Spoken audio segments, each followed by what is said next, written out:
Hi friends, welcome to my channel Anju's kitchen. అందరూ బాగున్నారు, అయితే చాలా బాగున్నాను. సో ఇవాళ వీడియో ఏంటంటే మీకు మంచి లంచ్ బాక్సెస్ మీతో షేర్ చేస్తున్నాను. బ్రేక్ఫాస్ట్ అండ్ లంచ్ బాక్స్ అనొచ్చు. సో ఇప్పుడు సమ్మర్స్ కాబట్టి half day schools. So morning ఎలాంటి బ్రేక్ఫాస్ట్ చేయాలి సింపుల్గా మనకు అర్థమవుతుంది కదా. సో అలాంటి వాళ్ళ కోసం ఈ simple recipe and healthy recipe అనమాట. ఇదేం లేదండి, ఇది ఒగ్గాని ఒగ్గాని అంటారు. మేమైతే ఒగ్గాని అంటాము. వీటిని చాలా రకాలుగా చేసుకోవచ్చు.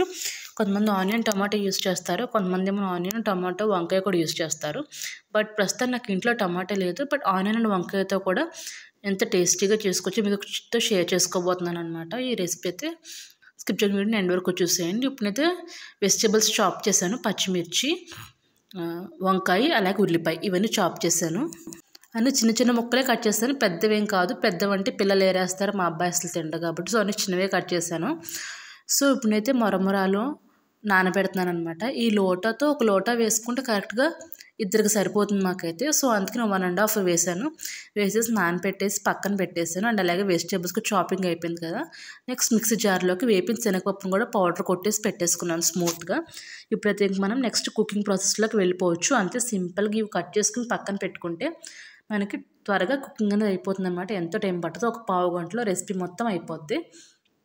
సో ఇప్పుడైతే స్టవ్ ఆన్ చేసి ఒక కడాయి పెట్టేసుకోండి. కడాయి పెట్టుకున్నాక ఒగ్గాని కొంచెం ఆయిల్ అనేది ఎక్కువ పడుతుంది, ఎందుకంటే మరమరాలు కాబట్టి మళ్ళీ డ్రై కూడా తినలేము. సో అందుకే కొంచెం ఆయిల్ అనేది పడద్దు బాగానే. అండ్ పౌడర్స్ కూడా యాడ్ చేస్తాం కాబట్టి మనకి మరీ డ్రై అయిపోద్ది. సో అందుకే ఆయిల్ అనేది కొంచెం నార్మల్గానే ఎక్కువ వేసుకోవాలి. ఆయిల్ కొంచెం మరిగిన తర్వాత దాంట్లోకి అయితే పోపు దినుసులు వేస్తున్నాను. దీంట్లోకి ఉప్మా పోపు ఏం అవసరం లేదండి, జస్ట్ ఆవాలు జీలకర్ర వేసుకుంటే సరిపోద్ది. అలాగే దీంట్లోకి అయితే ఒక రెమ్మ కరివేపాకు కూడా వేస్తాను. అండ్ నేను ఫైన్గా చాప్ చేసింది పచ్చిమిర్చి, ఒక 4 to 5 పచ్చిమిర్చి వేస్తాను, ఎందుకంటే ఎలాంటి కారం యాడ్ చేయం కాబట్టి. ఇవన్నీ ఒకసారి ఫ్రై చేసుకోవాలి.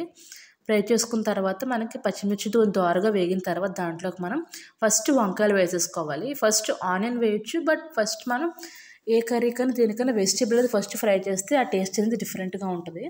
సో ఇప్పుడైతే నేను వంకాయ యాడ్ చేశాను. వంకాయ కూడా యాడ్ చేసి వంకాయ కొంచెం మగ్గడానికి దీంట్లో నేనైతే పసుపు, సాల్ట్ కూడా వేస్తాను అనమాట. అలాగే వంకాయ కట్ చేసి వాటర్లో వేసుకున్నప్పుడు కూడా కొంచెం ఉప్పు కల్లుప్పు వేసి వాటర్లో వేసుకుంటే వంకాయ నల్లబడకుండా ఉంటుంది.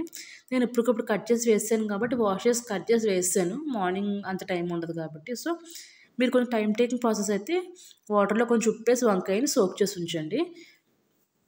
వంకాయలో కూడా పసుపు, సాల్ట్ వేసిన తర్వాత చూడండి ఆల్మోస్ట్ మగ్గిపోయిన తర్వాత దాంట్లో నేను ఫైన్లీ చాప్డ్ ఆనియన్స్ కూడా వేసేస్తాను. ఉల్లిపాయలు కొంచెం ఎక్కువ వేసుకున్నాను, ఎందుకంటే టమాటా వేయలేదు కదా. సో టమాటా ఉంటే ఉల్లిపాయలు అవసరం ఉండవు. ఒక 2 టమాటాలు వేస్తే ఆ నార్మల్ కన్సిస్టెన్సీ థిక్నెస్ గ్రేవీ సరిపోద్ది అనమాట. సో ఇక్కడ ఆనియన్స్ కూడా కొంచెం బాగా ఫ్రై చేసుకోవాలి. మరీ బాగా సాఫ్ట్గా అయిపోవాల్సిన అవసరం ఉండదు మనకి. దీంట్లో ఆనియన్స్ అనేవి మనకు కొంచెం తగిలితే బాగుంటుంది ఫ్లేవర్ అనేది. కొంచెం ట్రాన్స్పరెంట్ అయ్యే వరకు సాట్ చేసుకుంటే సరిపోద్ది. ఈ స్టేజ్లో స్టవ్ ఆఫ్ చేసేసుకుందాం. మరమరాలు కూడా బాగా నానిపోయినాయి చూడండి. మరీ గట్టిగా పిండకండి, కొంచెం మాయిశ్చర్ ఉంచండి, ఎందుకంటే మనం వేసిన పౌడర్ గ్రేవీస్ పట్టాలి కాబట్టి. మరీ డ్రై అయిపోతే తినలేము. కొంచెం లైట్గా పిండేసి ఒక దాంట్లో ట్రాన్స్ఫర్ చేసుకోండి. ఇక్కడ నేనైతే వెడల్పాటి గిన్నె తీసుకుని, ఎందుకంటే మనం కలపడానికి చేయి కూడా ఫ్రీగా ఉండాలి కాబట్టి. సో వెడల్పాటి గిన్నె తీసుకుంటే ఈజీగా మిక్స్ చేసుకోవచ్చు ఒగ్గాని అనేది. మరమరాలు కూడా దీంట్లో వేసేసి మనం పౌడర్ కొట్టుకుని వేపిన శనగపప్పు కూడా దీంట్లో వేసేసి ఫస్ట్ పౌడర్ని మరమరాలకి పట్టించాలి, ఎందుకంటే వాటికి ఆల్రెడీ తడి ఉంటుంది కాబట్టి. ఆ తడిపైన ఫస్ట్ పౌడర్ పట్టిస్తే ఫ్లేవర్ అనేది బాగుంటుంది, మనకి బాగా పడద్దు.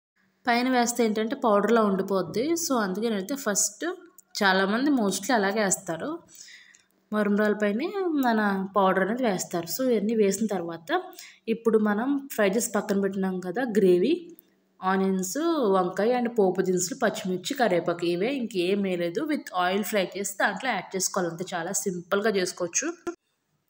సో ఆ గ్రేవీ కూడా మొత్తం కంప్లీట్గా దాంట్లో వేసేసుకోవాలి. వేసేసుకుని ఇప్పుడు దీన్ని మనం ఈ మరమరాలకు పట్టీలా కలుపుకుంటే అదే ఒగ్గాని అనమాట. చాలా టేస్టీగా ఉంటుంది, పెద్ద టైం ఏం పట్టదు. ఈవెన్ నానబెట్టుకుని చాపింగ్కి కొంచెం టైం పట్టచ్చు, కానీ ఫ్రైయింగ్కి మిక్సింగ్కి పెద్ద టైం పట్టదు. నేను ఇక్కడ చేత్తోనే కలిపేస్తాను. సో మొత్తం మిక్స్ చేసిన తర్వాత దీంట్లోకి కొంచెం నిమ్మరసం పిండుకోవాలి. టమాటా వేసిన నిమ్మరసం పిండితే ఆ ఫ్లేవర్ అనేది బాగుంటుంది. కొంచెం పులుపు వస్తే టేస్ట్ బాగుంటుంది అనమాట. రైస్ కూడా సాఫ్ట్ అవుద్ది, కొంచెం మాయిస్ట్ యాడ్ అవుద్ది కాబట్టి. అలాగే కొంచెం సాల్ట్ తక్కువైంది కాబట్టి సాల్ట్ కూడా యాడ్ చేసి దాన్ని మరొకసారి కలిపేసుకోవాలి.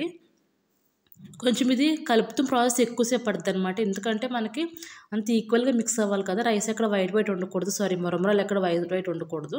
సో ఫైనల్గా ఎంతో టేస్టీ అయినా ఒగ్గాని రెడీ అయిపోయింది ఫ్రెండ్స్. మీకు నచ్చి తప్పకుండా ఛానల్ని సబ్స్క్రైబ్ చేసుకుని అలాగే ఫ్రెండ్స్ ఫ్యామిలీతో కూడా షేర్ చేసుకోండి. దీన్ని లంచ్ బాక్స్లోకి ప్యాక్ చేసుకోవచ్చు, బ్రేక్ఫాస్ట్ కింద తినొచ్చు, అన్ని రకాలుగా మనం స్నాక్ కింద కూడా తినొచ్చు అనమాట.